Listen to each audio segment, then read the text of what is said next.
all the trouble you've started?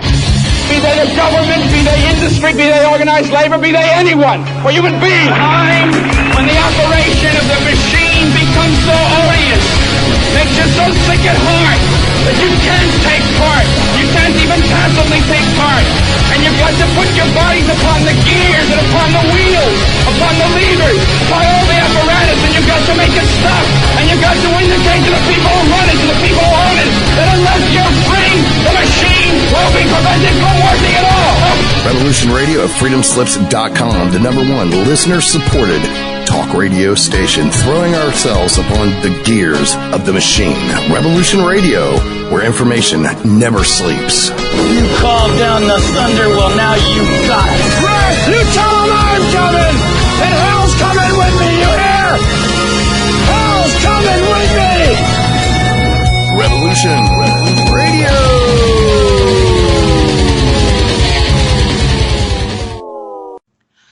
And hello, we're on. Nicole, are you with me?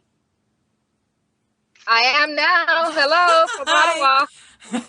Welcome, everybody, to our inaugural show, Network Solutions, where we want to focus on solutions and that are not only solutions for us as individuals, but for all of our countries. Work on solutions that we can all use worldwide. So I'm Gail Marie, and we have Nicole. Yes, and right now Nicole is on Victoria Island, getting ready. We're going to be hearing in the background some of the drumming, possibly, of it's a vigil for the missing and murdered women here in Canada. There's over 1,000 Aboriginal women that have been murdered and are also missing. So the Canadian government is outright refusing to do a real investigation on it. And there's all kinds of, misleading attempts by them to kind of hush the people to not look deeper into this. So it's going to be an amazing evening here on Victoria Island. I don't know how much we're going to hear in the background for the drumming, but hopefully we'll be able to get in a little bit closer later on, because they haven't started yet. So we're a little bit late there. And what we can do is we can talk about our event that happened yesterday at Parliament Hill. So, Gail, I don't know what's been going on with you in the last few days. And but anyways, it's been very exciting here in Ottawa. We had the Parliament building secured for us to be able, the Parliament Hill, not the building. Mm-hmm. So that we can make our speeches and talk about, the Indigenous peoples here and their struggles and how we as Canadians are responsible for electing these officials who are making decisions and causing all kinds of laws to be enacted. So what we've created is something called i-acuse, and that is the short form for Indigenous and Civil Unified Sovereign Enactment. And with that comes not the hopes, but the eventual changing of our constitution. Because as long as the Canadians do not change their constitutions, we're not going to see changes happen. And what we're hoping to do is remove final decision-making authority out of all levels of governance. So by instilling that, we will have an automatic direct democracy. And the people will have the power, which is where the power should be lying. And it's not as of right now. So that's awesome. No, exactly. It's not, because when you look at the root causes of everything that everybody's fighting against worldwide, like this is a real cancer that has spread around the world, instilled by corporations and corrupt politicians. And through the United Nations. And this is what people do not get. And the United Nations and these corporations have created an illusion throughout the years. And people really think that the UN is there to help us, when all along the corporations and the top 5 countries are manipulating their purse strings. So it's problem, reaction, solution. So what they've done from the UN basically is, made sure that all of our environments were attacked. And which better way to go for people to start hating their governments and to come running to the UN and demand a one world government and world governance from the United Nations. And every time we go crying to the United Nations, we get one bigger step to globalization. And right now, there's so many issues, we have a hard time keeping up. So this is the purpose of this show, is to try and find solutions, not just for Canadians, but for everybody else in the world. And hopefully we'll be able to keep everybody very much entertained. And it's a matter of working together, like within the nations here in Canada and the Canadian citizens together, as much as all of us working together with other countries, like with the EU. The people there are trying to get a direct democracy. You even have Taiwan screaming direct democracy. So, you know, everybody's starting to wake up to the fact that we need to take back our power. Yeah. Well, and there's a deception out there that we do hold the power. I mean, we do, but there's a deception that we've been made to think that, yes, we do have the power because we can vote. You know, we may have a limited choice on who we can vote for.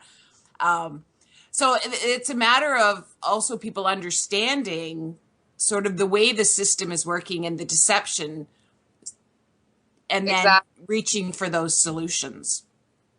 Yes, because when you're looking at, okay, when we were doing research, remember, Gail, a little way back, I'd mentioned that I started looking into removing final decision-making authority back in 2008.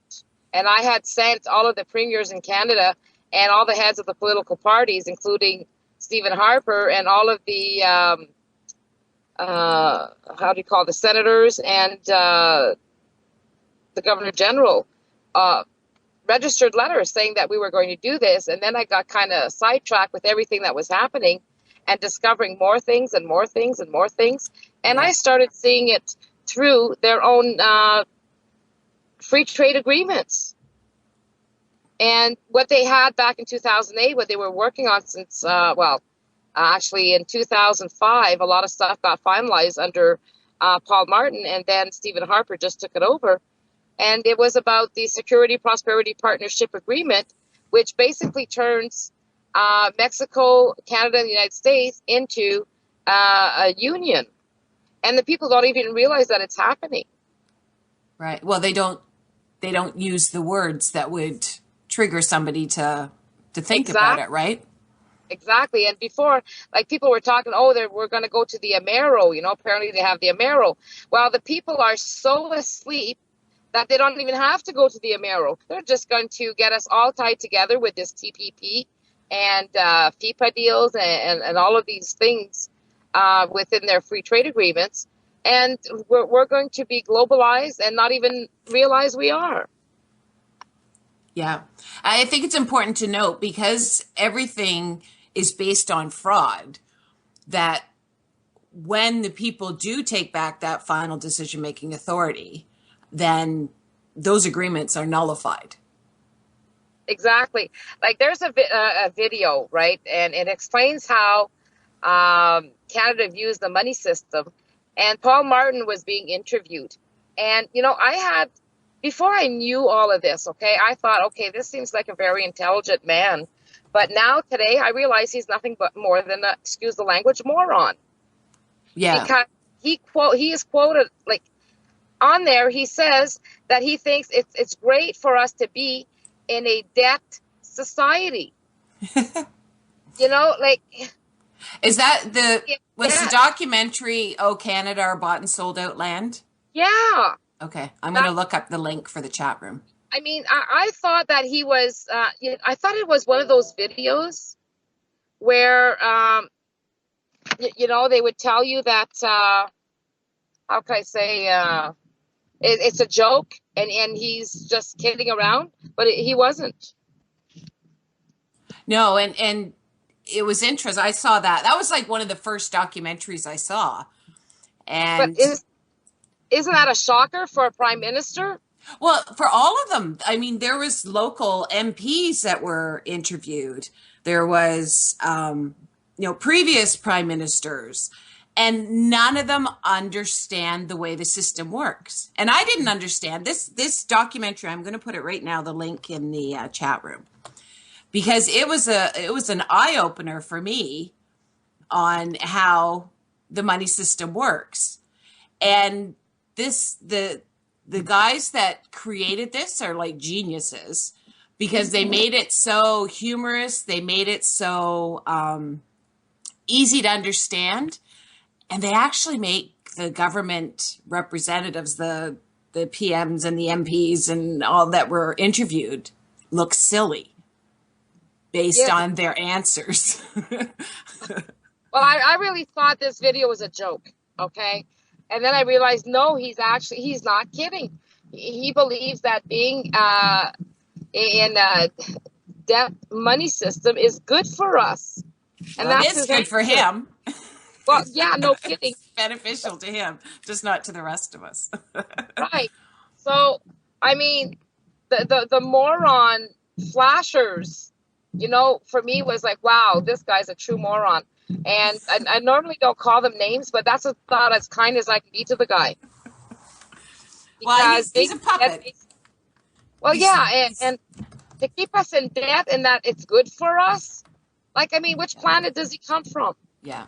Well, the other thing is what I've learned with a debt-based money or economy, in order for some people to have it, many can't have it. And I'm talking about wealth, I guess. In order for some people to have wealth, many can't have wealth. And that's a debt-based economy. Just a simplistic explanation of it. Yeah, exactly. So, and you know what? I mean, the more people struggle in debt, the easier they are to control, because they're so focused on just making ends meet and putting food on the table and putting a roof over their head.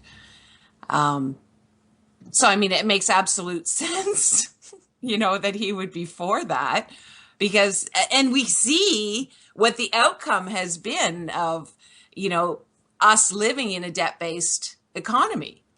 People are just struggling. Who has time to, I mean, you've done 5+ years of research, right? The average person doesn't have that time on their hands to be able to do that. No, and you have to quit everything that you're doing. And that even includes your family life, because it is so time consuming. There is so much stuff that you have to look at and read, and then read between the lines. And then, they'll use words. Okay. The one word, okay, that really, really gets to me is when they're talking about sovereignty. When Harper is talking about sovereignty, and this is what I said on the podium yesterday, like when I was speaking at Parliament yesterday, I said what he's talking about when he's talking about sovereignty, and he says that Canada is no longer has sovereignty. What he's talking about is that we no longer are able to defend ourselves because our military, including our RCMP, are all privatized and are now all under NATO. And that's something a lot of people aren't aware of. No, because when you speak to, you've got different factions here, and like you've got the Indigenous peoples. When they hear the word sovereignty, they are the sovereign people in Canada, in North America, because they were the first ones here. Okay, they are sovereign to this land where we are not. Even if I was born here, that my ancestors still come from overseas. No matter how you try to slice and dice it, I mean, that sperm still came from the European countries. Yeah.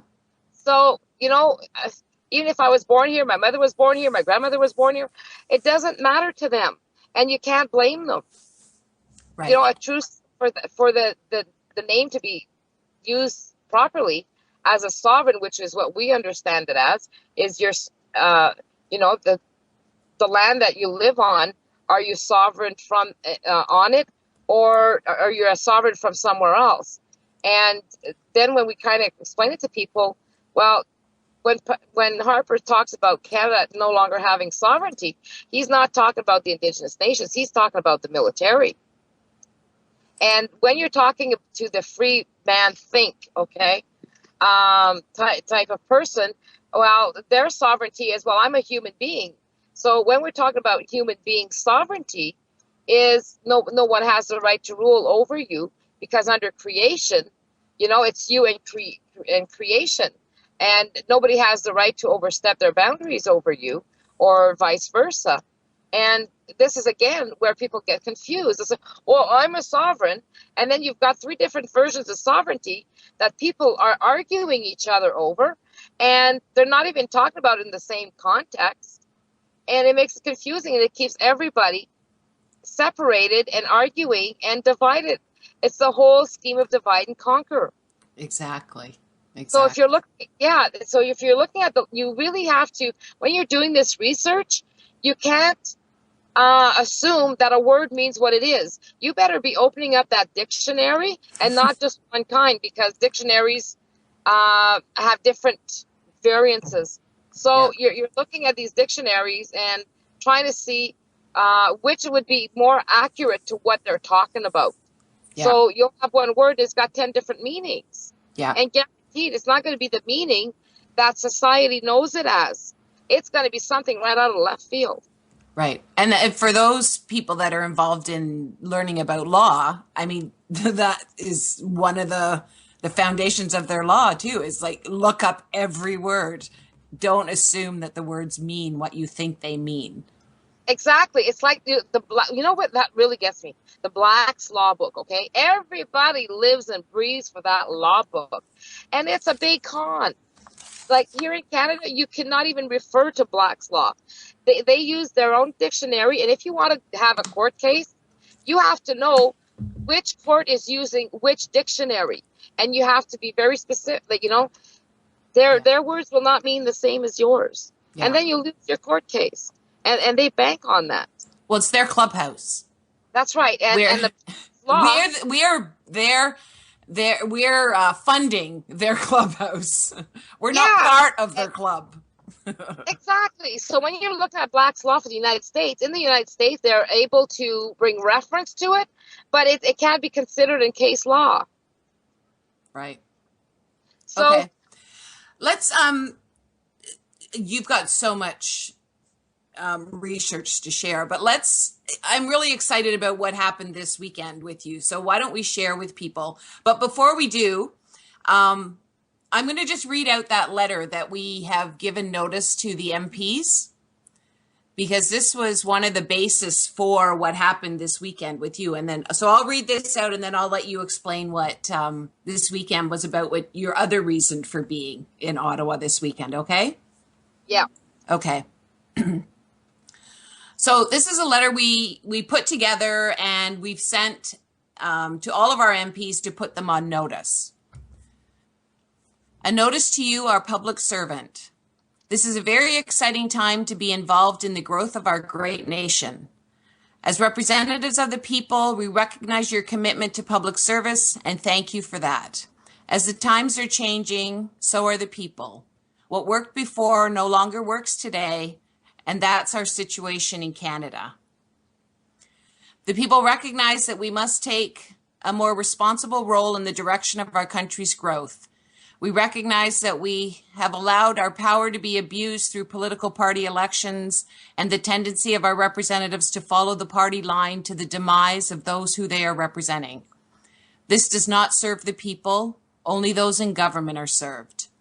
Recognizing that government is a trust for the people, this is an error that needs to be corrected immediately.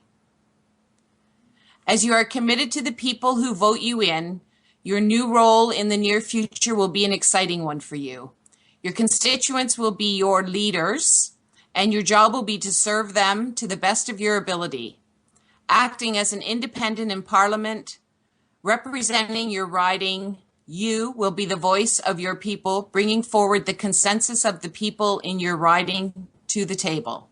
When final decisions are needed, you will bring all the information back to your leaders, the people, for consensus on the issue and return to Parliament with that knowledge and the final decision from your riding. The transition can be smooth and flawless when you recognize that this shift is nothing more than bringing the political governance back to where it should always have been. Please join us to support your leaders, the people, and contribute to the solution of a direct, participatory democracy by the people rather than the problem. This train has left the station. Will you be on it or left behind? Signed by the Empowered Indigenous Sovereign of Turtle Island, North America. Yes, and for the Canadian people, it's yours truly signed, Empowered Canadian. Right. So we've got two versions there. For some of the nations to understand it, they've declared that the Métis are now considered Indigenous, but a lot of them vote in our system because they were not considered Native. So because they do vote in our system, now they're recognized as Indigenous and can get out of that system. However, for Canadians, we have to, this is our power. So we have the two letters, and we were passing them both around yesterday at Parliament Hill. And that's when it's signed from the Indigenous side, it means that they support what we are doing. Great. Because we're supposed to be nation to nation, and they have their treaty rights and everything else. So, Right. you know, no matter how hard the government tries to deny it. So yesterday you were in Ottawa for a rally, march, picnic. It was a march and picnic rally. Okay. So that we can get together as Canadian citizens and the Indigenous peoples and start having the conversation, because the Indigenous people need to be at the tables, because when you're looking at your Constitution, see, our Constitution up till 1982 had never been changed. And we've never had a constitutional debate on the entire Constitution for Canadians and the nations. So when you're looking at it, the Constitution was called the British North American Act, which is totally bogus and had nothing to do with Canada as a country. But because our governor generals and everything were, lacked intelligence, for lack of a better word that I can find, they couldn't figure out how to write a constitution. So it's kind of like in 1931, there was a coup d'etat there. And if anybody goes to decolonize North America, you'll see one of the videos in regards to how Canada, how they stole the lands from these Indigenous peoples. And what happened is back then, if you remember, Prince, what was his name? Albert, I think.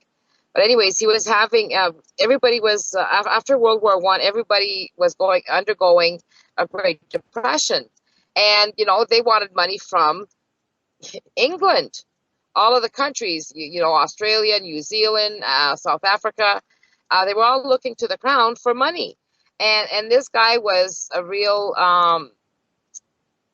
skirt chaser. Well, he was in love with a married woman from the United States, and he could care less about the Crown.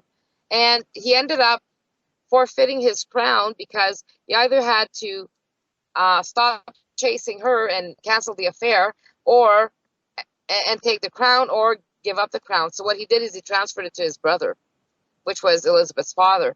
And all of this was going on. And when you read one of the documents we have, it's like an inquiry that they're doing. And you've got all of these political leaders, or even like the Governor General and all of the MPs. And they're discussing how they're going to get together with all of the other countries, create the Commonwealth. And basically what they did is they ousted the Imperial Crown. And that's when the Crown Corporation of Canada began. Yeah, we need to get into that more as over the next, little while. We need to get into this a little bit deeper, because, I mean, that's a huge thing in Canada, the Queen. There is those that don't like her, but there is still those that believe in her. Yeah. And what you all, just said would be shocking to them. yes. And it's all an illusion because she's only here as the sovereign under military. Okay. She's the only one that is the true sovereign in Canada. When they say that, they're right. And they're right for the simple, because like in their context, she is the only true sovereign because she represents the military. And she's the only one who can defend this country. Because the military falls under the court system. And that's why our court system is under like, if you're looking at it, we've got common law, we've got different kind of laws, and it's kind of confusing. But the thing is here, when you're looking at fee simple land ownership, we're under feudal lands. What does feudal lands mean? They're still debating with the treaties. Okay, so you really have to research what feudal land titles means, and then she's only here for tax collecting. They're here for military purposes. Yeah, and then that's why that when we go to the crown, we have to sue the crown. Well, it's not really her; it's the Crown Corporation. But at the same time, they'll say, "Oh, you have to sue her because you're addressing the courts." See, they swore that we were decolonized and that we didn't, church and state and the law did not mix. All those three were at arm's length. And in reality, that's what they were supposed to be. Okay, so that there would be no interference. Right. But now when you have Stephen Harper and all the other prime ministers before him appointing judges, Supreme Court judges, there's no more, separation from state and the courts. Right. And they're justices. Yeah. They're not even judges. Exactly. So people are totally confused. Why? Because they created it that way. Exactly. And they had to cover up their plans, right? Yeah. So, we've even found acts. Okay. It's like a lot of people have two sets of books for taxation, right? And banking. Banks have two sets of books. Yeah, well, guess what? Our government has two sets of acts. Because they contradict each other. So they'll use whatever they want, whenever they need it. So try and win a case. If you win a case, you have to ask yourself, okay, what's up? Yeah. And I mean, a simplistic example of what you're saying, too, is Canada's a common law country. Yet all of the courts, you won't find common law within the court system.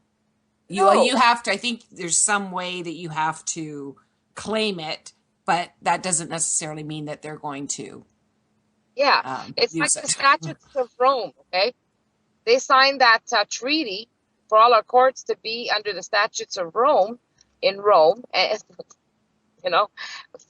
But when you're looking at the International Crimes Court, who do you think paid for it? The Vatican? Canada paid. Oh, okay. All the lawyers are from BC, and it states it right in there that Canada is the one that contributed financially, among others. But our lawyers is what created the International Crimes Court. So do you think the nations are ever going to get justice? Never. Nor the people. Nor men and women. Exactly. So people, yesterday, I was explaining, people do not stop and read enough. And that's the trouble. You want to find solutions? Well, first identify the problem. And you better know exactly what's going on.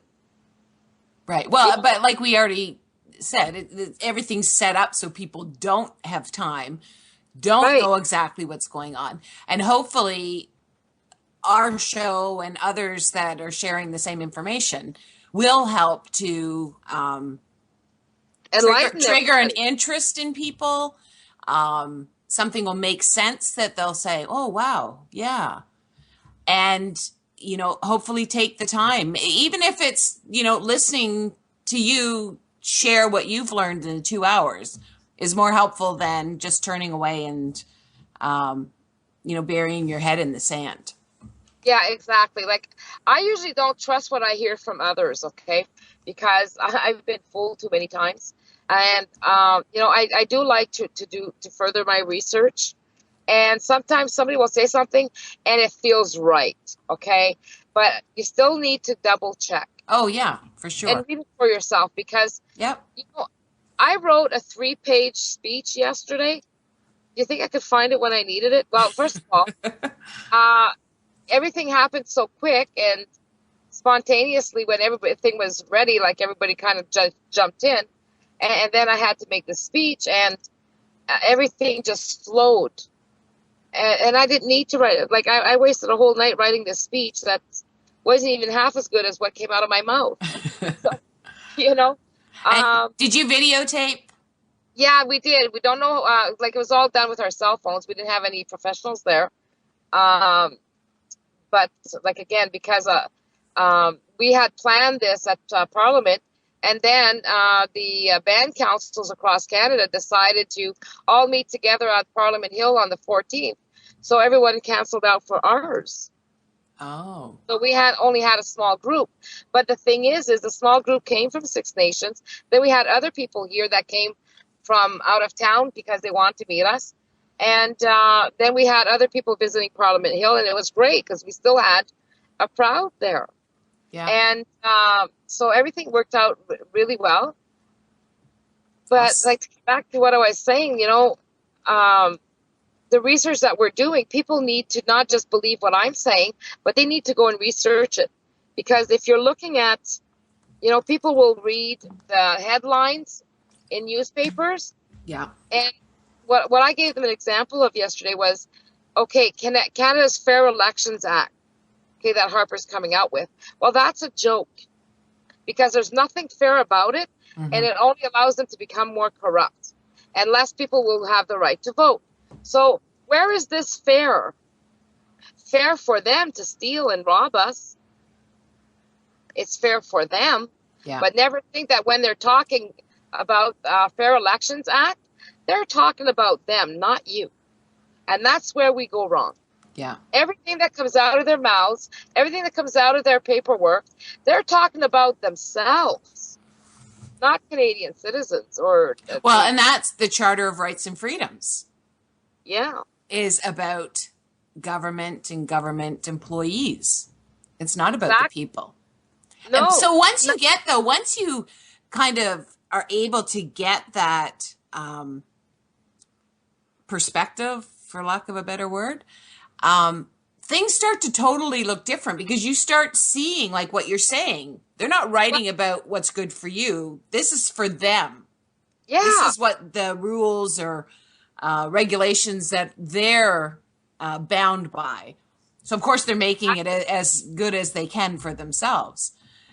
But people have a tendency to think because we've been programmed to buy into the whole authority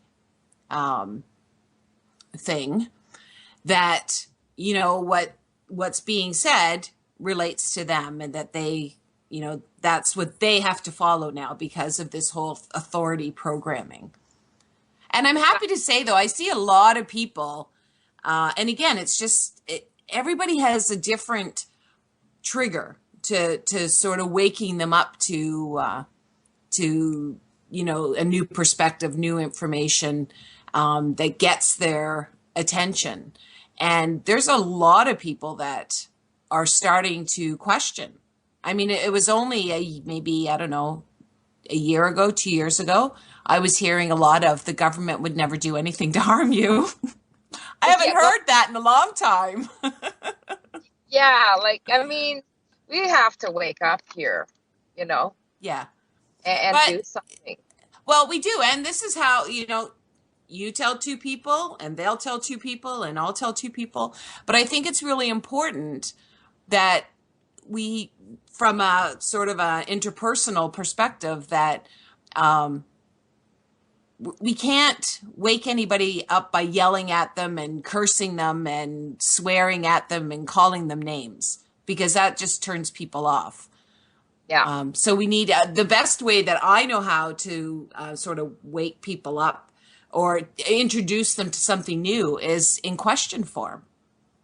I mean, often for, say, chemtrails, for example, I'll be at the dog park and I'll see a chemtrail and I'm standing in the pit with other people and I'll say, what is that up there? Oh my gosh, I wonder if that must be one of those chemtrails I was reading about. And then they're like, what, huh? What, huh? And then I just kind of go into, oh, well, it's not, people tend to think they're contrails, but they're, contrails will dissipate really quickly. And these things really stay for a long time and they create clouds and they're made of chemical. That must be what that, okay, now I'm glad I finally saw one. I just play really dumb, but questioning, because then they're not going to get defensive, right? And I'm not going to come across as a know-it-all. Yeah. Because people, I was there, at one point, a couple of years back. I don't know, maybe, I don't even know how many years back. I had no clue, was totally oblivious to everything. Yeah, well, exactly. Like we had, when we were passing out our flyer, like our memes for Parliament Hill yesterday, one guy made a reply on there. He says, well, this is something I could really get behind, and support. But I see that they put in chemtrails in there, and that's, propaganda, and it's conspiracy theories. So to me, they've lost credibility. Well, I re-answered him, okay? Mm-hmm. I said, first of all, I appreciate what you're saying, but when we're talking about chemtrails here, I said, Canada has a law. This is cloud seeding, okay? And we have a law in Canada, which is the Weather Modification Act. Now, we have a law, Weather Modification Act, directly from the government. So am I saying it's, am I creating propaganda here? I'm not. I said, so when we're talking about chemtrails and cloud seeding, they're the same thing. So he says, it kind of sounded like, what's his name in the States there? Alex Jones, and said, well, no, what we're trying to do is here are the links. And I said, you need to get yourself educated because you are pointing the finger at us without knowing everything. Mm-hmm. So here's the links. So he comes back and he basically answers, well, I didn't realize.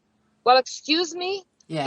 When you're making a comment like that, they are hurting not only themselves by their ignorance, okay? Yeah. Because everybody has an opinion, and they comment on stuff they have no clue. They think they know, but they don't. Yeah. So in Canada, we have a law on cloud seeding, and then what are we getting from that? I said they're claiming that they're seeding the clouds to for the farms, for more rain, for the forests, so it stops forest fires, or it's to keep the fog down, or it's to make snow for, the ski hills. Well, excuse me, come and tell me about that in Alberta. Okay? What were the reasons for your cloud seeding where everybody got flooded out? Yeah. There are consequences to be suffered there. Yeah. Well, and I think from there's so much, like there's the chemtrails and there's the involvement in the Ukraine and the false flags and all of this sort of stuff. And I think we need to remember that those are all created distractions. And I'm not saying the chemtrails is created as a distraction, because I think there is a purpose behind them. But from a solutions perspective, taking back final decision making authority allows us to have a foundation where we can start to build the type of nation that we want, and that these decisions won't be arbitrarily made that could harm us. Exactly. Which is what's happening now. Exactly. It's like with that same gentleman, I explained to him that, you can't assume that somebody is a conspiracy theorist just because you do not fully understand everything.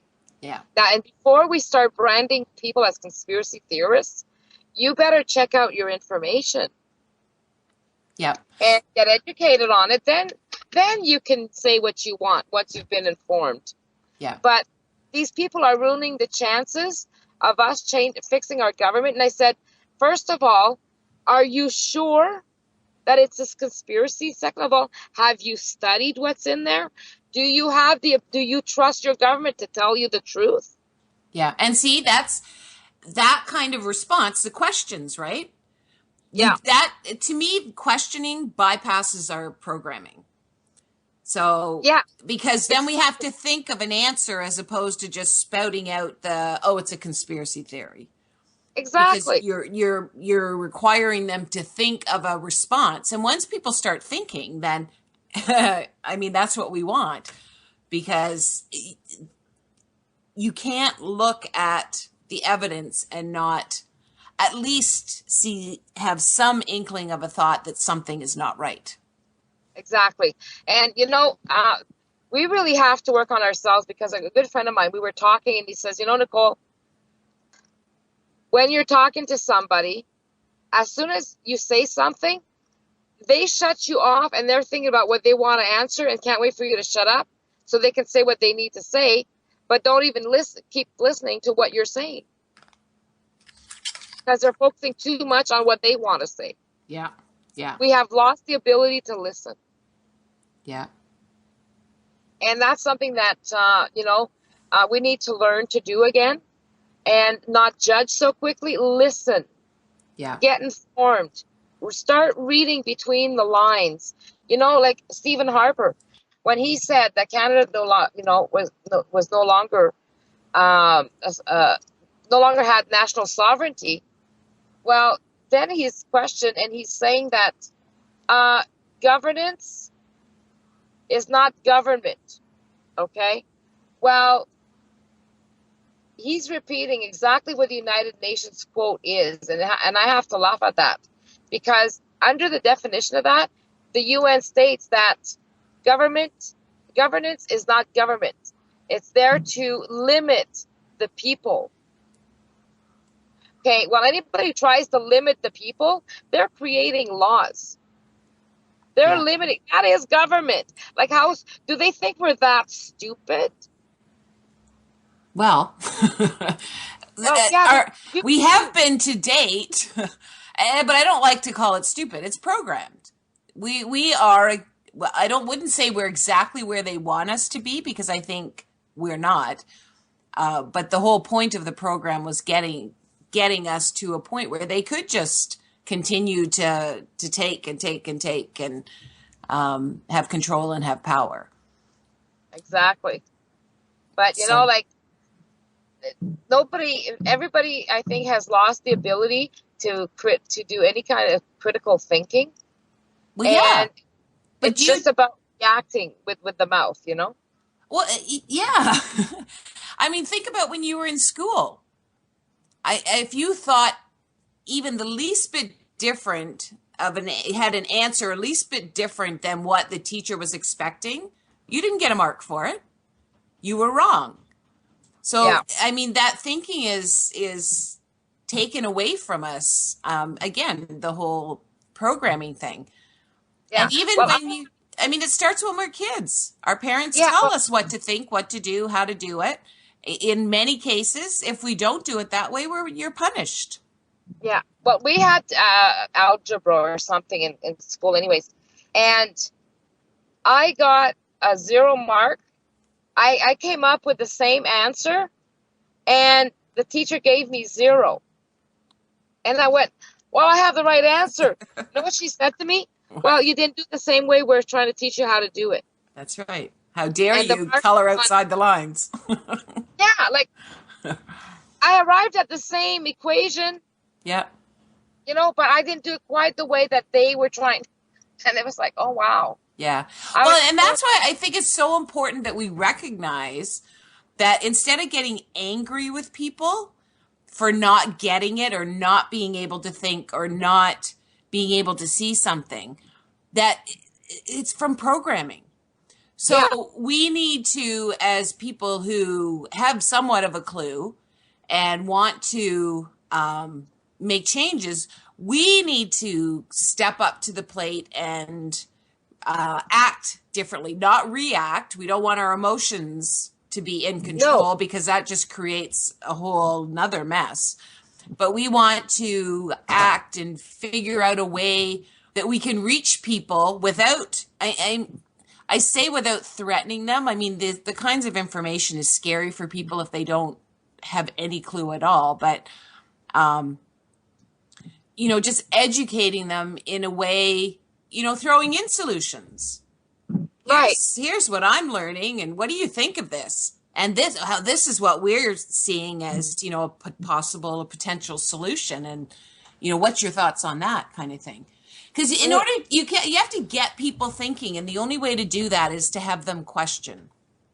Yes. Like yesterday, when we were passing out those letters, and people were saying, oh, but, participatory, a direct democracy, they'd say, yes, but, they'll never allow us to do it. And then what the hell are you talking about? They'll never allow us to do it. I said, excuse me. So did you know that from there's 14 million young Canadians and Indigenous peoples here that are between the ages of 18 and 34 that have never discussed the Constitution. Yeah. Because they were too young when Quebec went into the referendum. But even at that, only Quebecers were involved in that referendum, nobody else. And it was only one question. And we've never questioned our Constitution. And that Constitution is still based very much on colonialism and dictatorship, which is what our democracy is. And my question is, just throw this out there, I didn't sign that Constitution. So where does it say that I've agreed to it and I'm bound by it? Yeah, but they're going to say, well, the Canadian people agreed to it. No, they didn't. In 1982, the only ones who had the right to agree to it are the premiers. And then these premiers are also, under political parties. And if people kind of wake up, when you're voting for a politician under the political party system, that is what is corrupt. Because, if you elect an MP for your riding and you really like the person and you think they're going to do good, and they're telling you, oh, yes, if I win this election, I'm going to do exactly what this community wants me to do. Yeah. Okay, so they get elected, they come in, and I'm going to take the NDP as an example, okay? It doesn't matter which one you are, but right now people think that the NDP is going to save us. Well, they better wake up and pretty quick, because that is the last straw to bring in the globalization, and I'll tell you why. Okay. Now, if you look at the NDP, I wish I had their names, and I was supposed to research it, but then I got so busy with what we were doing in Ottawa that two NDPs from the area of Thunder Bay, ended up walking the floor as independents, because what happened is they got fired. If you do not toe the party line and you vote according to what your constituents want, and it's not what your party leader wants, you are out that door. Yeah. So do we have a true democracy? No. They tell us that we have a democracy because we're allowed to vote. Well, we're voting for dictators. Yeah. We're, to make laws over us and to think for us and to do only what their leader wants and not the people. Yeah.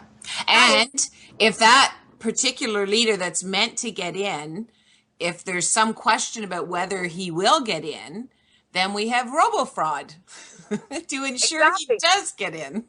Yeah, well, right now you've got Mulcair, who Harper gave him, brought him into the Queen's Privy Council.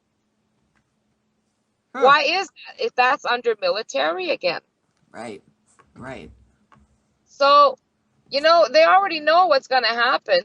Like, they might be hoping that Harper's going to win again, but if not, they're already ready for Mulcair. And if you research Mulcair, like people say, oh, I like him. Well, did you research this guy? Mulcair got funding, okay, and this is listed under Elections Canada. Mulcair gets funding from Schwartz in Montreal, and so does Harper. Okay? Yeah. Mulcair's wife is Jewish and from France. Okay?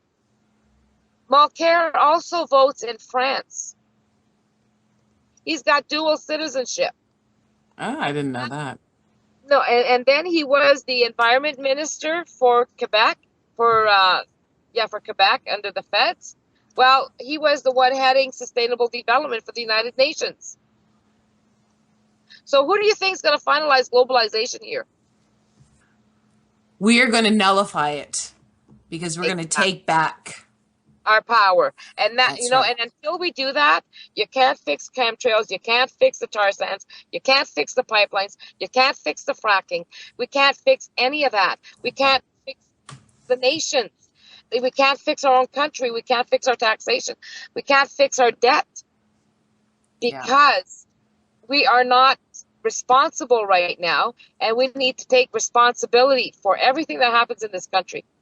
And yesterday, when people were, the easiest thing for people to agree on is when they'd say, oh, we can't have direct democracy because they won't let us. Well, excuse me. Who is best? I said, I want you to answer one question. Who is best to decide for you and your family, your futures, and this country? Is that you or some person that you will vote in who cannot listen to what you say because they have to toe the party line or else they get fired? And then they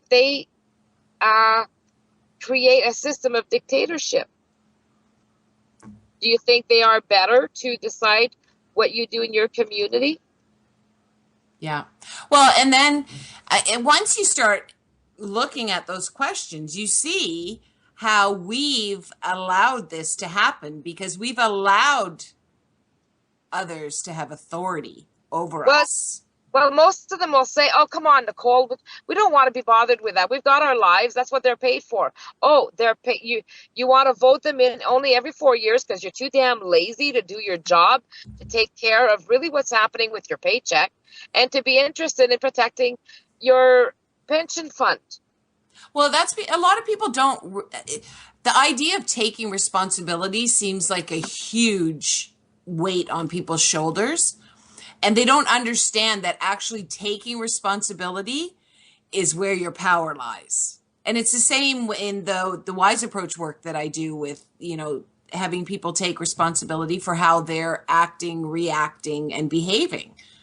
They want to continue to blame. They did this to me. They did that to me. And I never invalidate that what was done to them was something that was acceptable. But we can only control ourselves. Exactly. So by blaming and wanting someone else to be responsible, then we are giving up any kind of control that we have. Absolutely. Whereas we take responsibility, then, in self-growth and growth of the nation, that's where our power is. Absolutely. And this kept coming back up yesterday. And if you're looking at some of the, even the police officers and the RCMP that, we came across, they actually like what we're doing. They love, we created, instead of going there, going rah, rah, rah, and stomping our feet, everything went smoothly. And I told them, I said, well, the reason why we're doing a picnic rally is to have people sit down, listen to what we have to say, because when they're protesting, they go rah, rah, rah, rah, and they have no solutions. Well, how can you come up with solutions when you're not having a conversation? Yeah. Yeah. So I said, the whole point was to be able to have people sit down, listen, and then have a question period. And then everybody can participate in ideas they might want to have. This is the kind of we're not here to protest. We're here to rally and to educate. And this is the kind of things that we'd like to get together with everybody and to meet by the hundreds of thousands, have everybody sit down, enjoy a picnic, bring the kids. If you're looking at the Haudenosaunee, 10-year-olds who understand have the right to say in what happens at their clan meetings.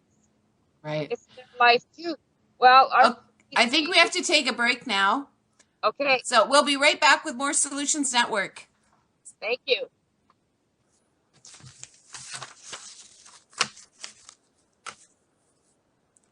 Okay, welcome back. Just a quick thank you to Revolution Radio and all of the crew. They've been absolutely fabulous, and thank you for this opportunity. And especially thank you to the listeners, as this is a listener-supported station. We thank you so much and appreciate you in the chat room and everybody else that's listening, sticking around with us. You back, Nicole? Yes, I'm back. Can you hear the drumming in the background? Oh, yeah, that's pretty cool. Very cool. So it's a pretty sacred moment here for those missing and murdered women.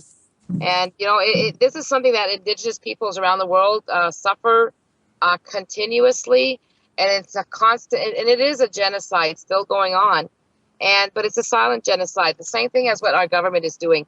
They are actually killing these people through legislature, not just with what they are doing, but because of the neglect that has been going on, the depressions that these people are suffering at the hands of our government.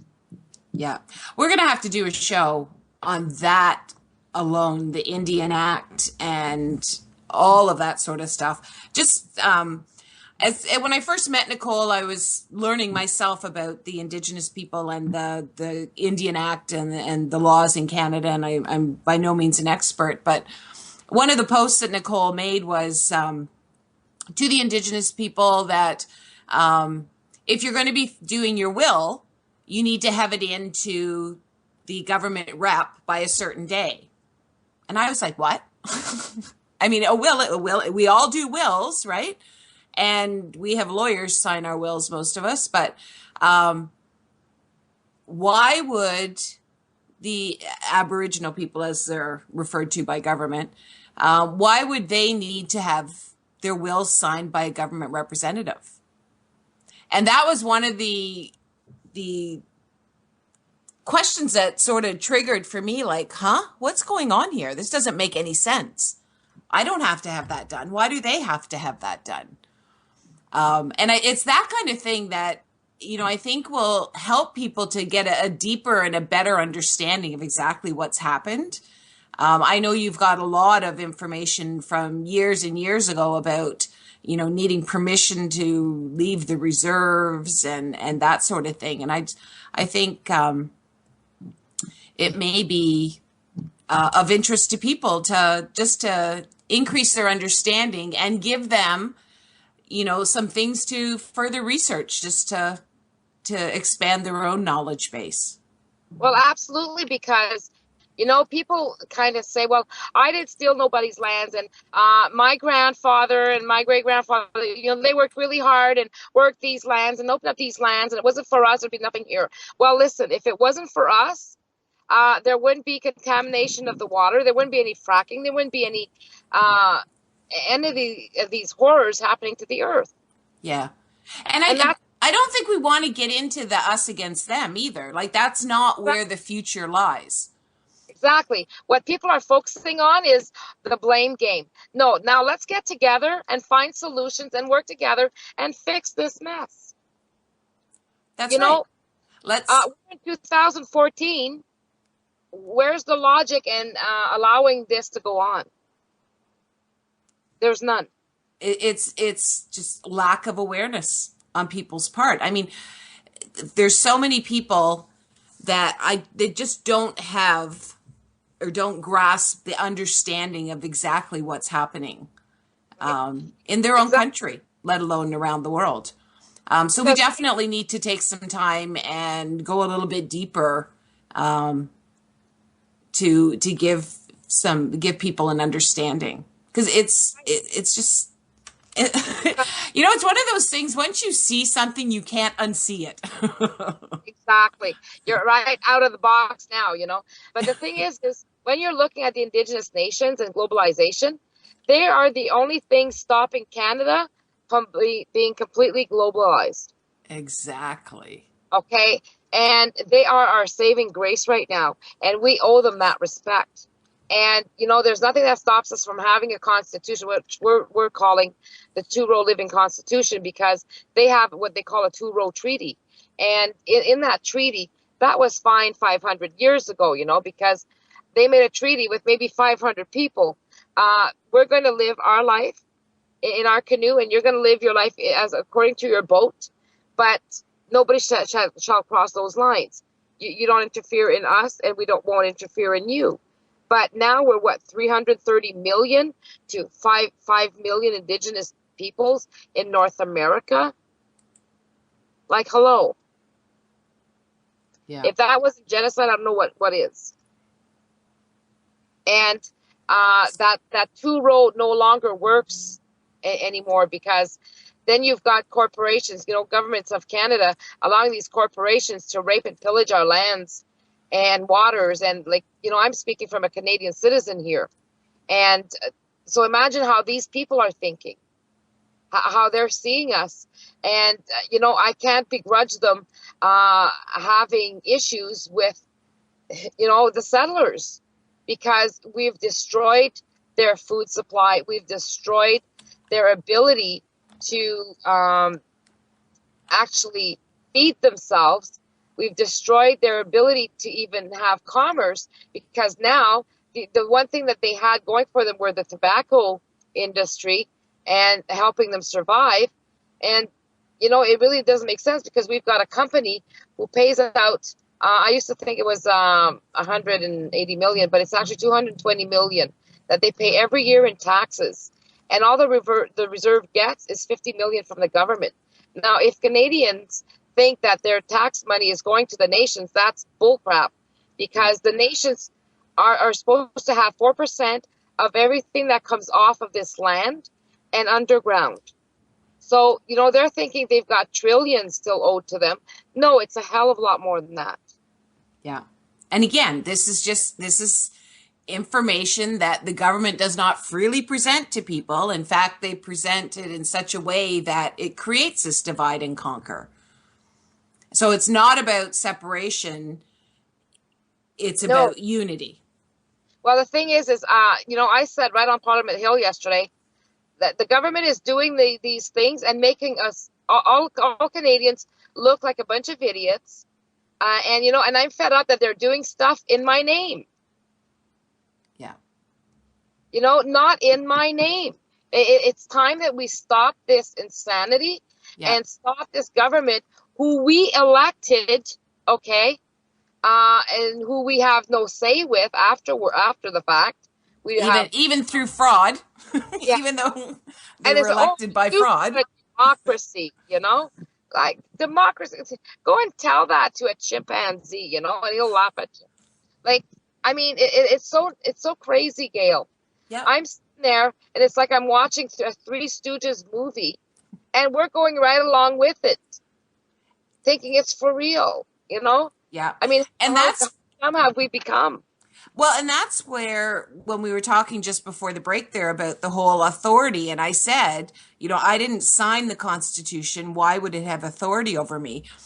I was more referring to the idea that why does somebody need to, or why does somebody think they can have authority over me?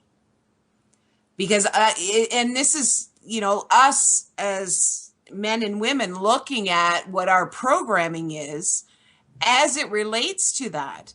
And you'll find there's a lot of fear to go against sort of the grain, because the grain goes towards listen to authority. But again, it's a matter of once you start taking responsibility, starting in your own life, then you don't need somebody. You don't need a nanny.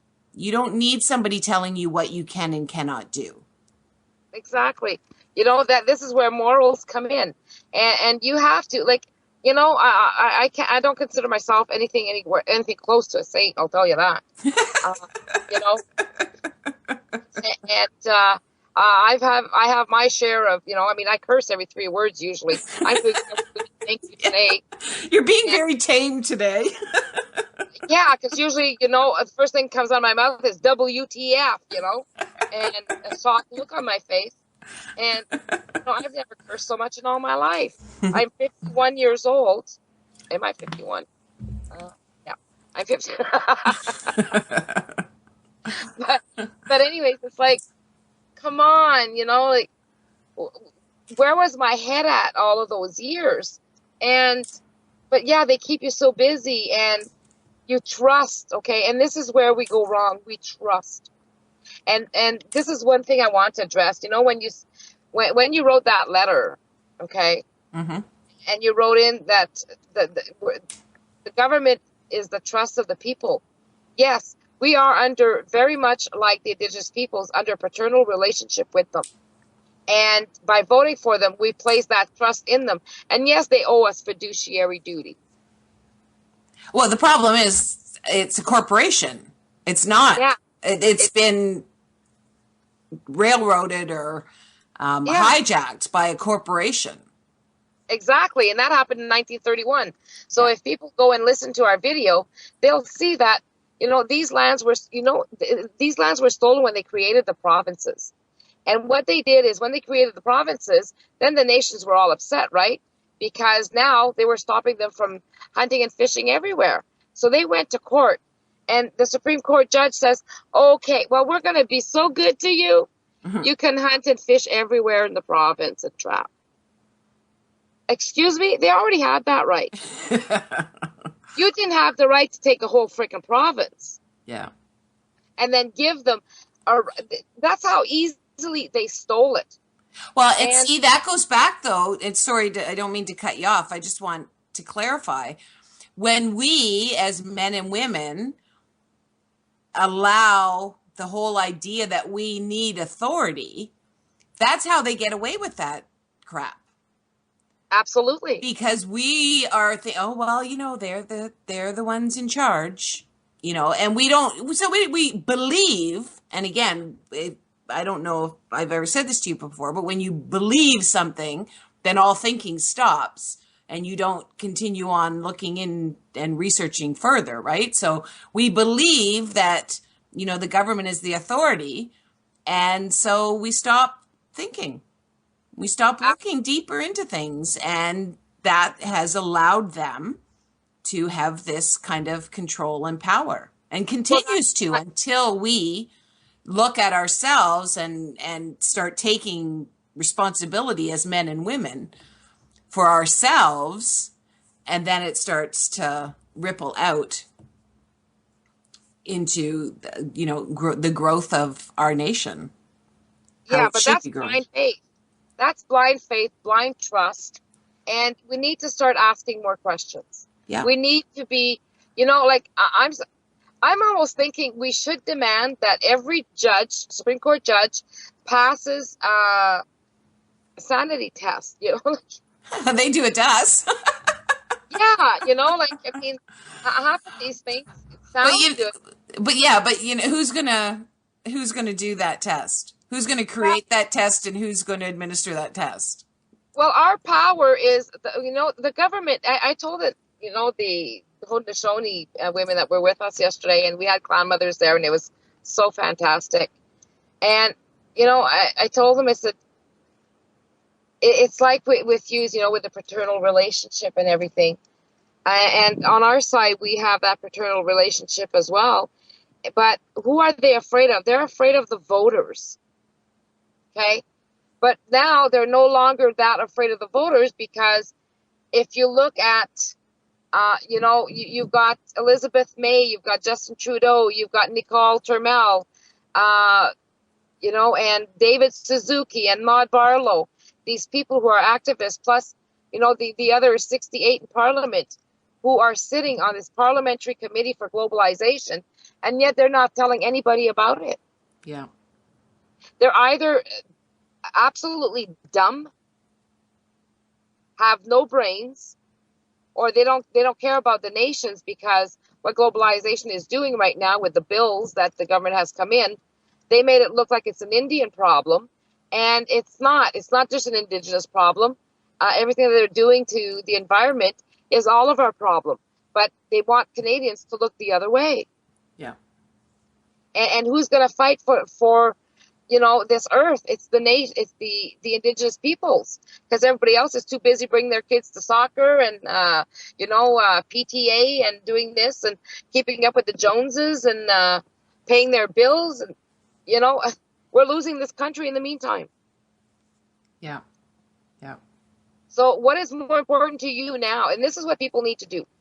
What is more important to you now? Your PTA meeting, your nights out, or soccer games, or saving this country for your kids? When are you going to get up off your ass and actually start asking questions and taking care of your responsibility so that your children's children will have a future? Because right now it's going out the door for all of us. Canadians have two choices. And this is what I said to the nations yesterday. Canadians and the Indigenous peoples have two choices. Either we sit back and do nothing and say yes to globalization, where a little committee overseas is going to determine how we live, even though they have no clue how everybody lives here, what we need or whatever, in the name of spreading the wealth. Then you're going to have foreign workers who are now replacing bank tellers. The guys in Alberta, 270 guys were laid off in exchange for foreign workers. And when you look at the foreign worker programs and you look deep into it, it's an integration worldwide that they're doing, and it's a reassimilation, or what I'd like to call a recolonization of the entire earth under the UN. And people have to wake up. The UN is not your friend. And who pays for them? Who pays David Suzuki to say chemtrails does not exist?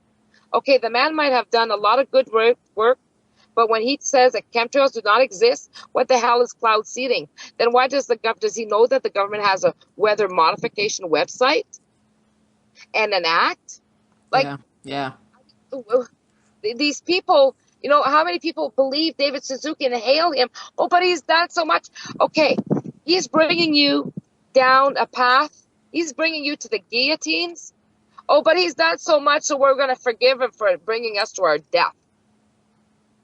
When do we start dealing with reality here? I don't care if you were a saint, and if you turned and you've turned into some person who totally doesn't have time to see what's going on, but yet will say chemtrails do not exist, and call everybody practically an idiot who looks up at the sky and doesn't know, and doesn't realize that cloud seeding has effects, and whatever they're using in there. The reason why we need to take back our power is to have transparency. And if you don't have transparency, what the hell do we have? We have a bunch of lies. Yeah. We don't know what's in the air. We don't know what to think. We're well, and that's exactly it. That's exactly it. And you know what? With chemtrails, so maybe we are totally off base, but we don't know because there isn't that transparency. Exactly. That is the problem. But Gail, the one thing that we do know, okay, by watching chemtrails, they will chemtrail the next day or 3 days later, it's going to rain. Yeah. Okay? So no matter what, you can tell the difference in the clouds now. Oh, and, yeah. You've got the big fluffy one or you got the flat ones. Yeah. So, and now we've got all kinds of weird cloud formation.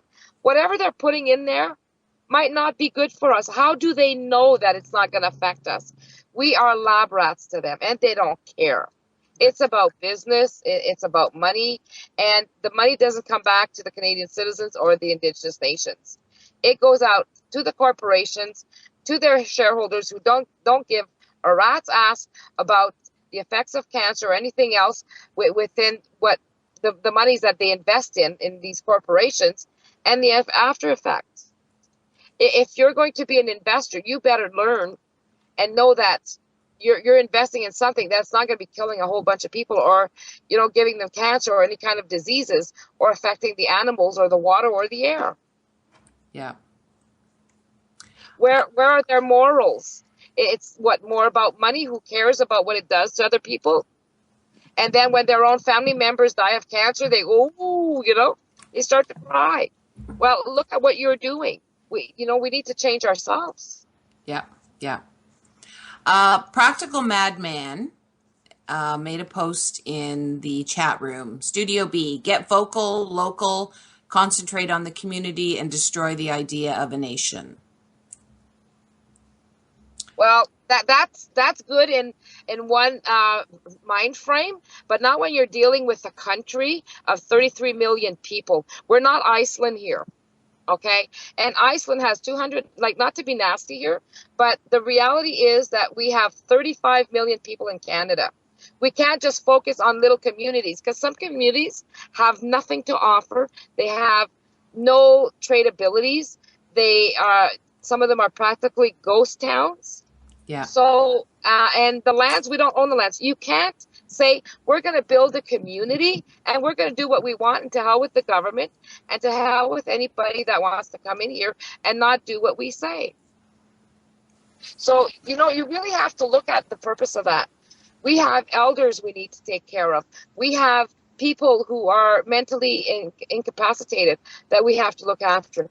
We have children who have Down syndrome, children who have Asperger's, and autism. What happens to them? The community sometimes cannot sustain them. And right now, 33 million people will not say, oh, we're just going to focus on our community and to hell with the rest. We have to be realistic here. Right. Now, I mean, from a community perspective, getting out and talking to your neighbors, creating community within your area. I mean, there's absolutely nothing wrong with that as part of, the 35 million. Because I think it was funny when we bought my house, I don't know, I guess it was about 15, 20 years ago. I was in the place I live was a lot smaller back then. And but one thing I noticed, and I hadn't grown up with this, but it was a newer subdivision at the time, all of the garages were out in front of the house. So when I go to my front door, on my one side is a garage, on the other side is my one neighbor's door. So if they come out at the same time, then I can, talk to them, say hi to them, that sort of thing. But my neighbor on the other side, I have no clue. I would not run into her unless we were both going into our cars at the same time. And I know she's a gardener, so she would be, out pretty regular gardening. But I would have to actually leave my house, go all the way over to her house to see if she's out. And I think one of the problems, and it's all by design, is that we've created, our communities to be no longer community in the sense of doing things together, knowing your neighbor, having that trust, in the people within your community, because it's just too difficult to get to know them. Like, you have to make a major effort to get to know them. Yes. But see, I've thought a lot about the community living. Yes, it would be nice to all take care of our little communities, okay? But we're still dealing with corporations. We're still dealing with the federal government. And we're dealing with globalization. And this is what people keep forgetting. And this is what nations keep forgetting. I told the nations, the ones when I talk to a few of them, it's like, it's no longer about your treaty rights. The government does not care. They are changing your land titles and removing your communal lands and turning them into fee simple ownership, where all of you can just turn around and sell it to anybody. And then your whole history of communal lands, your community, will be destroyed. And that's the purpose of that. And so that you no longer have the power as a community to say no. Okay? And they want to get you piece by piece. So how are they going to do it? They're going to separate your lands and say, well, now you can sell your house, and you don't have the community doesn't have to say if it's okay or not. Yeah, no, and I'm not referring to that. I'm more referring to just building relationships, because there is so much divide and conquer. As you build trust with the people around you, when you start talking about, oh, do you see that thing in the sky? Oh, gosh, I wonder if that's one of those chemtrails. When I go into my spiel, it's not like we're foreigners to each other, because we've, talked while we were gardening, or just waved and said hi on a regular basis or whatever. Because that's when you're building relationships, you're building that trust. And I think that's really important because our communities have been created, I think, in the last whatever, like I said, I think I've been in this house for 20 years almost, to separate people. And then, of course, I mean, we haven't even talked about the media, and I don't even know if we'll have time to talk about that, because that's a whole show in itself. Absolutely. And how they're creating so much of a divide and conquer. So it comes back to, from a community perspective, as I'm talking, it's like getting to know people, talking to people, not being so distrustful. I saw the other day, I think it was the National Post or something, came up on Facebook, and it was about an RCMP officer from Ontario who is now living and working in Saskatchewan. And I guess there, in their farm communities, they don't lock their doors. So here's this guy from Ontario who's gone to Saskatchewan and is saying to these people, you need to lock your doors. What do you mean you don't lock your doors? You need to lock your doors. And I mean, there's, sure, you can come up with reasons to think that, yes, that's sound advice.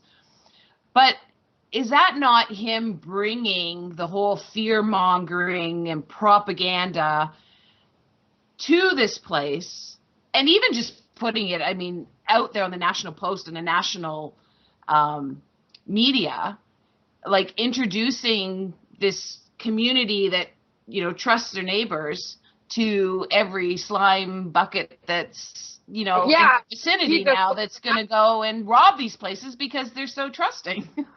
Yeah. But see, it's that kind of stuff that, you know, why would he do that? Who does he think he is? Like, does he think he's coming from the great Ontario to go and talk to the country bumpkins? I mean, it just was irritating. Yeah, I can imagine. But, you know, like, to come back to answer the question, you know, for that the gentleman was asking, it's, you know, a lot of people are jumping on let's fix communities and raise, you know, start gardening and start feeding each other and supporting each other and building or ship homes. And yeah, I mean, that's good, but they're still taking away all of our rights under the lands. Good luck getting land.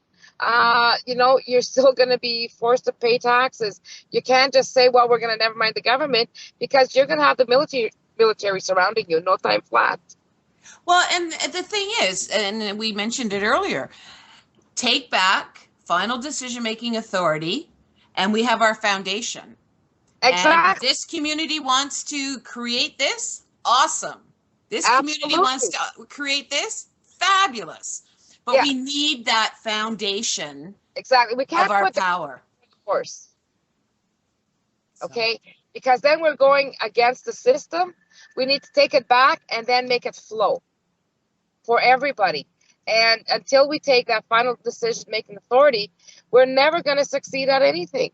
We're wasting our time, and they know it. And then when you're looking at ending political party elections, which is one of our solutions, right? Yeah. So one of our solutions, what's the most corrupt thing? And who is allowing these things to happen? Well, it's the politicians. How do the politicians come in? They come in through a party line. What happens within the party line? If they go against the party leader and the party mandate, they are fired. So that is how they took away our power to have a voice. Well, let's fix that. Yeah. And let's make sure we do have a voice. They are nothing but supposed to be public servants. We are the taxpayers, and that's that. And the indigenous nations actually have still title to this land because our government is a corporation. Yeah. Yeah. So and I think something is important to understand as well. We talked a little bit from that letter with the government being a trust. And in that sense, the government should be the trustee and we are the beneficiaries. What they've done is created a situation with their corporation where they've made themselves the beneficiaries And Yeah, we're the it's a trustees. dictatorship. That's right. And we're the trustees. So that's why, we're the ones that are getting ticketed when we do a rolling stop. Yeah. Really? But Gail, we've been in the dictatorship since 1867. Yeah. Well, yeah, I'm just trying to, but we've been taught something different in school. So people are coming from the perspective of what they think they know to be true based on what they've learned. Well, the people think they are free because they're allowed to vote for some politician who is supposed to be listening to their voice. and they can't listen to your voice. It's against our party rules. When are we going to get that through our heads? Yeah. Oh, well, we're going to vote the next guy in. Well, have you even researched? Do you know his background? They don't. No. But you know what? Shows like this and others, and a lot of people are posting. We just have to keep talking, keep educating. Absolutely. Without attacking. Because people just shut down as soon as you attack. And this was the same thing like yesterday with the RCMP there, Some people had their backs up against the wall type of thing. But when we were talking to them, these guys were so welcoming. And, not to toot their horn, but these guys, they're going through, they're humans too. They have families. If we go there and start calling them names, yeah, they're going to be looking out, to see what we're going to be up, and they're not going to be so forthcoming. But yesterday, anything we wanted, they provided for us. Yeah. And they liked the message. So, and we had a lot of fun. It was a good time. They even, told some groups that were, and this was funny because we had two groups there who were against each other from Africa. Okay? Mm-hmm. And they were making noise, and the RCMP officers kept going to tell them and say, hey, these people have reserved the hill. They have their march to do, and they have their presentation to make. And, if you're not quiet, we're going to have to remove you off the hill. Because they didn't have the right to be there as a protest, okay? They hadn't followed the rules, per se, okay? Right. So I wanted to make sure I had access to electricity and everything, and I could bring, the speakers. And so I had asked, made all the arrangements, and everything went smoothly until this group came up. And then the gentleman, the officer says to me, Nicole, says, if you want, we can ask that we can force them to go further off the hill. And because right now they're aggravating each other, and they didn't know if they were going to start a fight amongst each other. These two groups were opposing each other. So I said, listen, we asked everybody to come and talk, to have a picnic. It doesn't matter who it is. So let's just wait and see. Okay? Yeah. So once we got started, got the microphone going, I started to speak. And I saw that he was going to ask them to stop drumming and screaming. And so anyways, he goes off, and I'm watching him from the stairs because I was standing higher up, and I had the mic, and I started speaking. And then I said, I said the indigenous peoples here, their great law is pretty much like it is direct democracy, and the same as Ubuntu. And, we need to start getting along. And but as soon as I said, the RCMP officer says, what did you say? You said something, and they all turned around. Then they got real quiet, and then then they laughed. Yeah. I said, well, I knew they were from Africa, and I know about Ubuntu. And Ubuntu is like the Great Law with what we're trying to do here. These people don't agree together, but they're fighting basically for the same thing. Human rights. This is what the nations here are fighting for. This is what we are fighting for. So, but I knew by mentioning Ubuntu, it brings them back to their core belief system, which is everybody shares and everybody respects each other. And with Ubuntu, nobody makes a move without the other. And they tie themselves arm in arm, Yeah. So if you've got one bottle of water, they all share the one bottle of water. Yeah. Does not get any. Or charges for it. So, the great, when you have the great law and the dish with one spoon, everybody eats. And it's not fair that we're making these nations suffer when we owe them, a huge amount of money. And the corporations now own all of the territories, basically, the oil and gas. And apparently Canada gets 14%, but I've yet to see that. And if we got at least 14%, we would be living in a debt-based society. Yeah. We would not have a deficit. And, and that's reality. So when you're looking at reality, well, our money is going to these corporations. And if you look at my presentation, it shows that all of these gas and oil companies out in BC and Alberta, they'll show Canada, Canada, Canada. But these are all private corporations. And you only have two of the nations there who own a little parcel of gas and oil. Mm-hmm. And the Canadian citizens, we used to own shares in Petro-Canada, and Paul Martin sold that off to the free trade in 2005. Earlier in 2005. I think he sold that in 2002 or 2001. But by 2005, we had nothing left. Terrible. We no longer had any shares. We have to import our gas and oil. I mean, how insane is that? Crazy. We shouldn't even be paying for electricity or heating. That, Yeah. That is the people's resources. Yeah. Yeah. And then you've got Ontario Hydro that was trying to give away. Well, first they tried to sell extra electricity to the States or to Quebec, but they had enough and they didn't want to pay for it. And then they even tried to offer it to them for free, and they couldn't even handle it. So why did they give the Ontario residents or everybody in Canada a rebate on their hydro? We never see that. What did they get? A 40% increase. Yeah. Yeah. We're down to about 20 minutes left in the show. Why don't we take an opportunity to field any questions or comments anybody in the chat room has? Is there anybody that has any? We can keep talking, Nicole, so we don't have dead air, but we could also, before we get off air, mention about, another solution that we have was Occupy lawn signs, and that's really important. Yes, yeah. Because if you want to wake up your neighbors, not everybody's on the internet, not everybody knows what's going on, and, and that's how they keep us busy and indebted.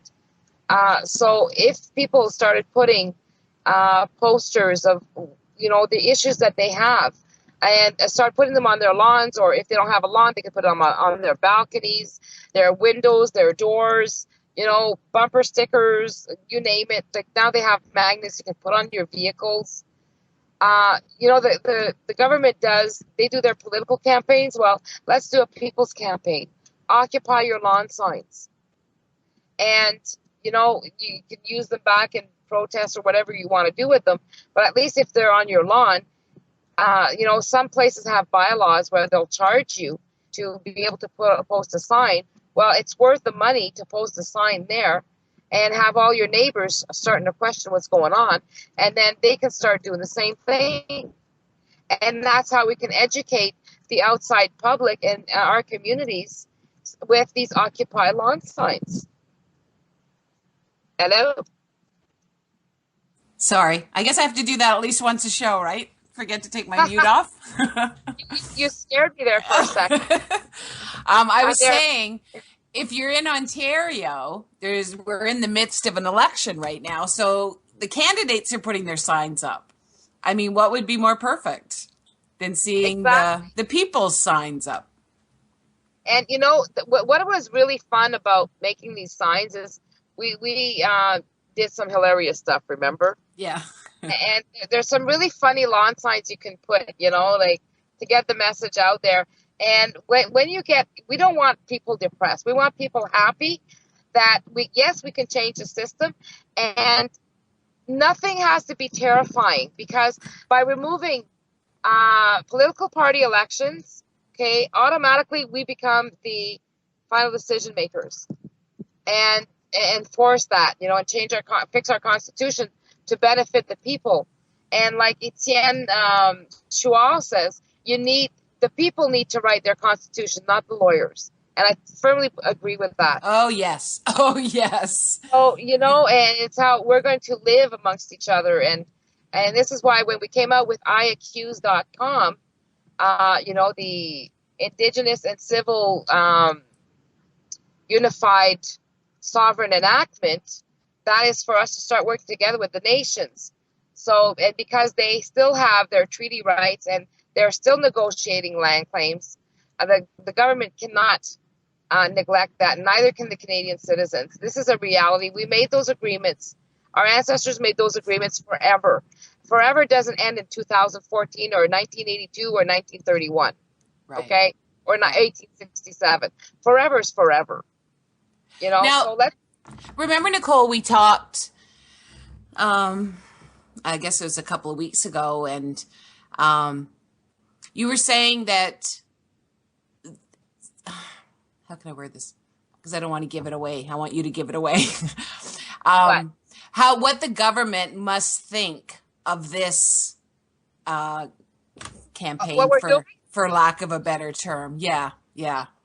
The question was asked, what can the government do if we decide to end political party elections and remove final decision-making authority? They have no remedy for that because they've claimed, and even Trudeau in 1982 said that Canadians now have the right to amend their constitution. Okay? By that, we'd have to pressure our premiers to allow us to do that, okay? Well, to hell with the premiers. First of all, this is a de facto government. It is a corporation. It is under corporate rule, and we are human beings. So let's cut the crap. We can sign our own declarations, okay, which is something we're working on. And because we're not geniuses, we're trying to come up with ideas and where people can all join in and put in what they think, what they feel, but at least we need to start somewhere. So we're coming out with, here's an idea, put it out there. What can you do from that, And let's really bring people to start participating on all this. Let's start the conversations. And we don't need to be at each other's throats because, a lot of people say direct democracy doesn't work because they're afraid that it'll happen like what happened in the Occupy movement. Everybody was arguing and everybody wanted to be heard. But the thing is we have all the technology available to us, and we would be able to, from our homes, either on our, have a community cable station, and everything that goes on at in our city halls would be posted. Our city hall members, the mayors, would no longer have any authority to make any decisions until they had consensus from us. They could put that on the television. They can have presentations. We can go online and check them out, and then we can cast our votes on what we want and what we don't want.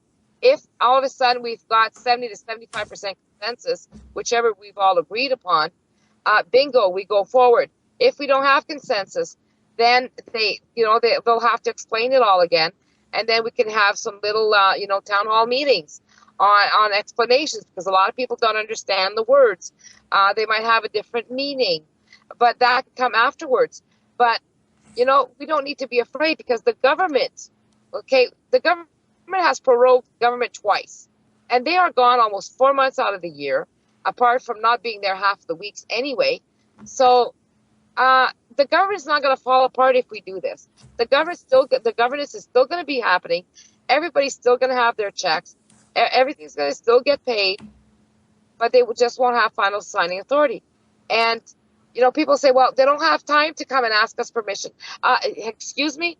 The only reason they're in a rush is when they're selling us out, or they're trying to do something that we have no clue if we want it or not. Yeah. And it's corporations. Why do we need to rush everything? We don't. Yep. Exactly.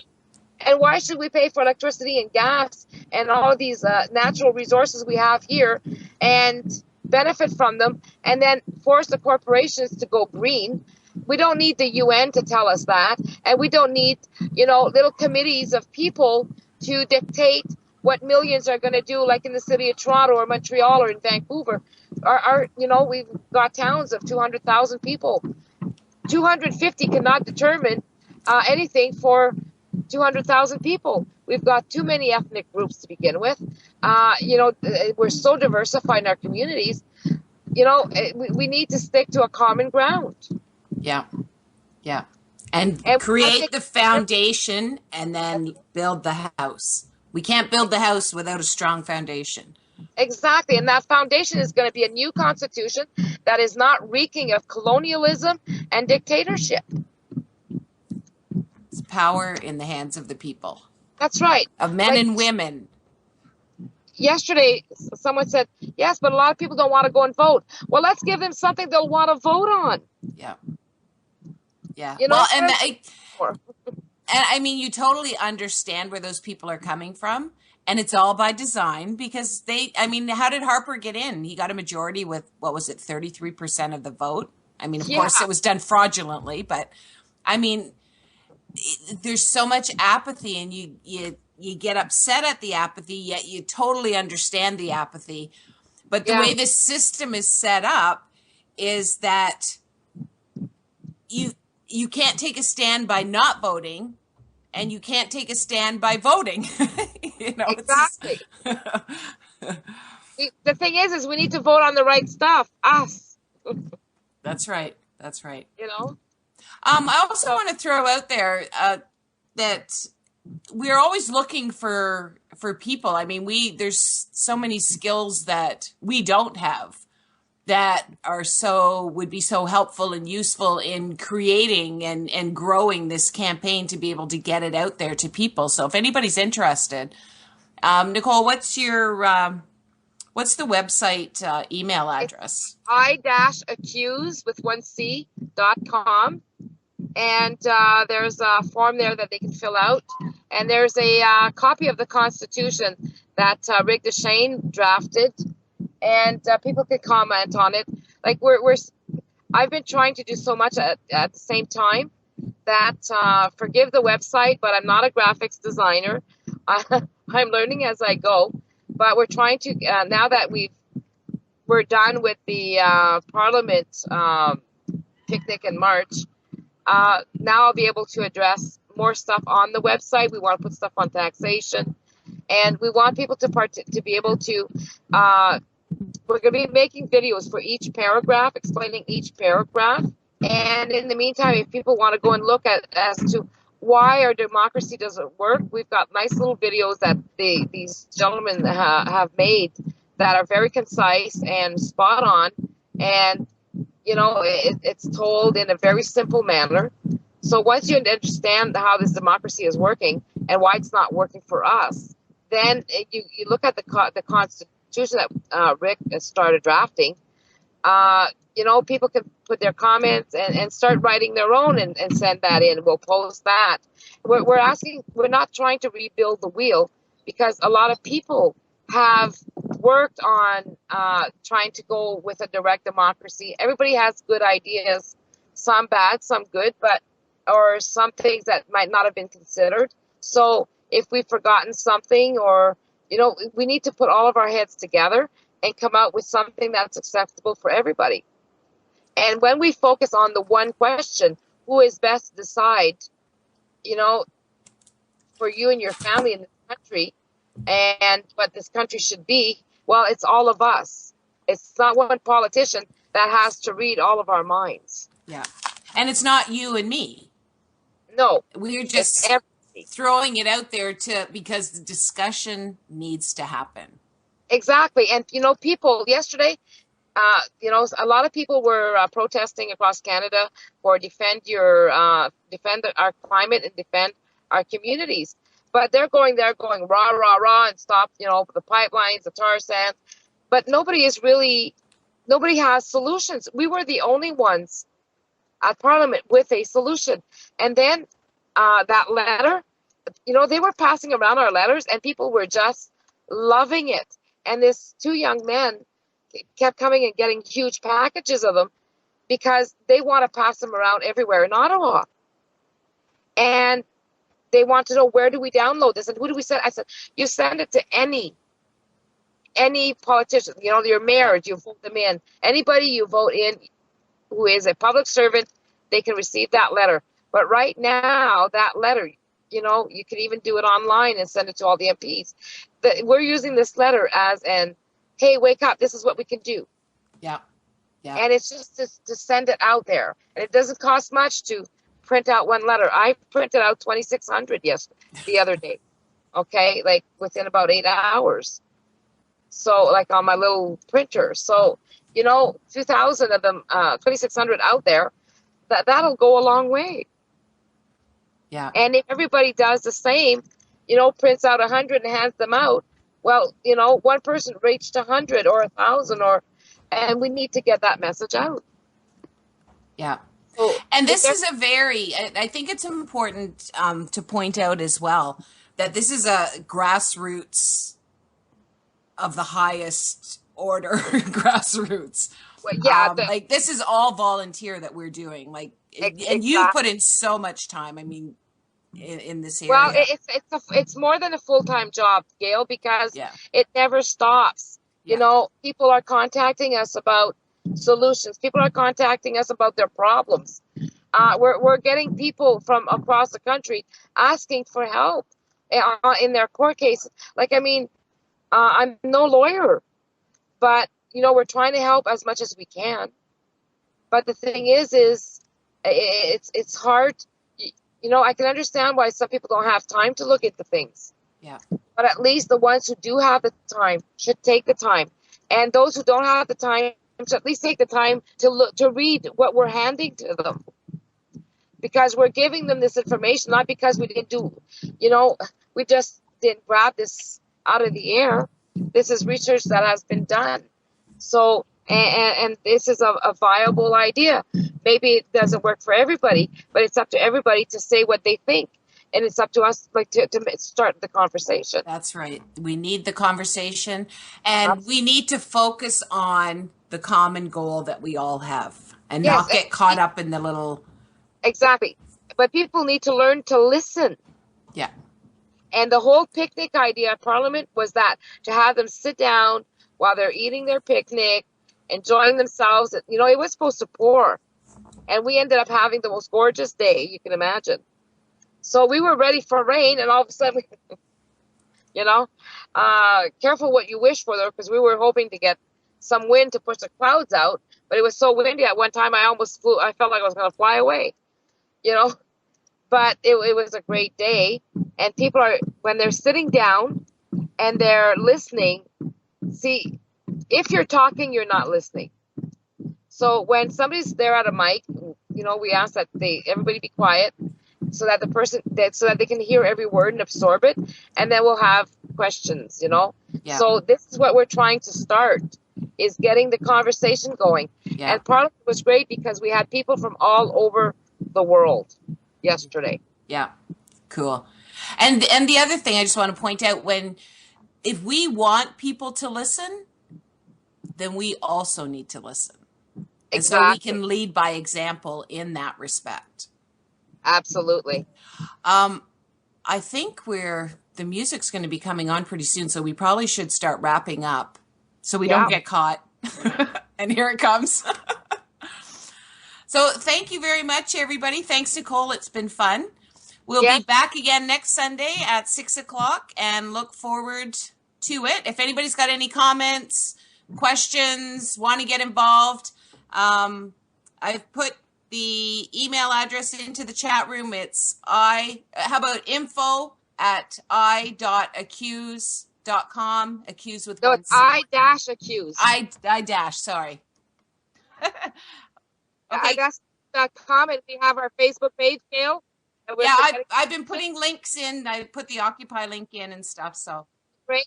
Okay. Good night, everybody. Thank you. There is no good and evil. There is only power. those too weak to seek it. This is the people's war. It is our war. We are the fighters. Fight it then. Fight it with all that is in us. And may God defend the right. Be sure to tune in weekdays 5 to 7 p.m. Eastern Time for Strange Universe with Sean David Morton. A strange, interesting, and engaging wide variety of topics. So be here. Revolution Radio, freedomslips.com. I would like, if I may, to take you on a strange journey. Join the Sacred Matrix with hosts Janet Kirillesson and